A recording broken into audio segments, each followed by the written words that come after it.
What is up, Finn fans? It's been a hot minute since I gave you one of these, but I'm giving you guys a from the video card. Literally just got out of work. Brian Flores today did a press conference. Want to talk about that, and there's a little news and notes, little tidbits, some updates that I also want to give you, and then got a little comment of the day, which essentially talks about what you guys have been asking for. So before we jump into all that stuff, again, yesterday the Miami Dolphins signed wide receiver Chester Rogers. He was along with Ricardo Lewis, who came in, did their physical. Ricardo Lewis got signed first, then yesterday Chester Rogers got signed. It's a camp body. I'm not going to look too far into it. I'm not going to think too much about it. It's a camp body. His best year was in 2018. He caught 53 of 72 catches, 485 yards, 2 touchdowns. It's camp body. You know, that's the thing that people need to understand is when you're doing training camp, when you're doing things, you have 3 quarterbacks that are probably going to be playing and probably practicing at the same exact time. So you need to have the right amount of wide receivers to run the certain sets. So if you have your 3 quarterbacks from running plays at the same time and you have 3 wide receiver sets, you need 9 wide receivers in camp. Same thing if you're running a 4 wide receiver set, you need 12 wide receivers. So I see him as a camp body. Do I think it's impossible for him to make the team? No, not necessarily, but I think it's a long shot. I think Dolphins kind of know who they want. They're bringing guys in to see if they can flash, see if they can prove people wrong, and do all that great things. The other thing, the Miami Dolphins are going to be moving to phase 2 of camp Wednesday. Now, what phase 2 means is phase 1 was essentially doing a lot of conditioning, a lot of testing, and a lot of Zoom meetings.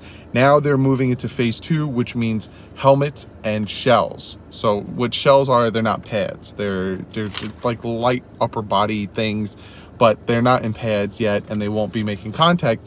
But that starts on Wednesday. Wednesday they'll put helmets on, and the shells, again, no pads, is Friday and Saturday. So camp kind of starts on Wednesday for them. Like I said, Friday, Saturday, you get the helmet and you get the shells. Again, no big pads, no hitting. And then the following week, I think there's a few days of contact. But that is the news and notes. Those are the updates I got for you. Let's talk about what Brian Flores said today in his press conference. He said, no momentum from last season. Last year. We have to build chemistry and learn and grow. So he's the type of guy who, we're on to the next game. Bill Belichick style thing. We're on to the next game. I'm not talking about the last game. I'm not talking about the game after that. We're on to the next game. But he's saying there's no momentum, which I can kind of see. There's not a lot of players that brought over from last season. We have a lot of new additions. So to say, you build off the momentum, maybe, but I could see where he's coming from. Also, last year was absolutely hard when it comes to statistics and all that stuff. Yes, we got 5 wins, but other than that, it was pretty bad. So there's not much momentum to build off of. Maybe individually, like Gesicki, started doing really good at the end of the year. He says, would love to have fans in the stands. I'd love to have them home, away. Fans are a big part of the game. I'm pretty sure all of us fans would love to be there. Will it happen? Probably not. If you want my God's honest opinion, you want the truth, you want how I feel, I don't think so. Still going to watch the game, though. He says the team has considered... Now, this one's weird, and I don't know what he means by this. But he says the team has considered quarantine and quarterback this fall. Right now, all meetings are Zoom. We got a plan in place. He says we feel good about. He's not the only one. Bruce Arians also talked about quarantine and quarterback this fall. I think essentially what he means is during the season, one quarterback is going to just be completely away from the team. So God forbid something does happen, he can play on Sunday as an emergency quarterback. I think that's what he means by quarantine a quarterback. I honestly don't know. That's all speculation as of right now. He talks about training camp schedule. Practice this year is different. We're all going to have to adapt. It's not the first time he said that. And then he talks about finishing the regular season. A lot of people want to know. A lot of people don't. A lot of people are saying that there isn't going to be one. And by people, I mean fans that I'm reading on Facebook and stuff. Some people are saying, hey, we're probably going to get 4 weeks in and nothing. This is what he has to say about finishing the regular season. He says, if we take it day by day, use caution, wear face masks, as a league, the NFL will be in good position to play as many games as possible.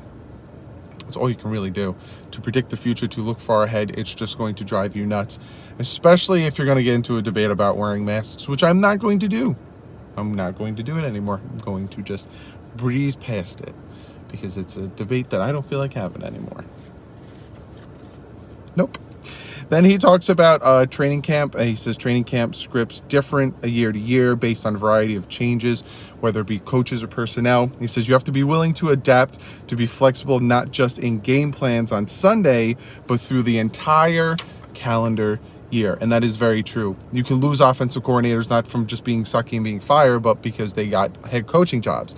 Players are coming in and out. And I like that he said that, especially the players, and you want to change to the players. That is very important, because you might bring in different players. You need to fit the scheme to the player, not force the player into the scheme, because we've all seen how badly that has happened. He talks about the O-line coach, Marshall. He says, I felt it was important to go with someone who has familiarity with the style of play. He's a very good teacher when it comes to O-line play, and we had a very good vibe when it came to our interview. I hope so. Now, Guglielmo wasn't fired.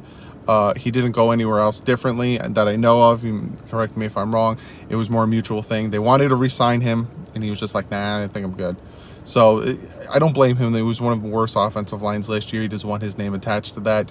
And Marshall has you can only get better. You can only go up. So we'll see, but he's got a big task ahead of him. He says this is going to be the least amount of work across the league for all teams. Least amount of practice, no preseason for everyone in the NFL. It's going to be enough.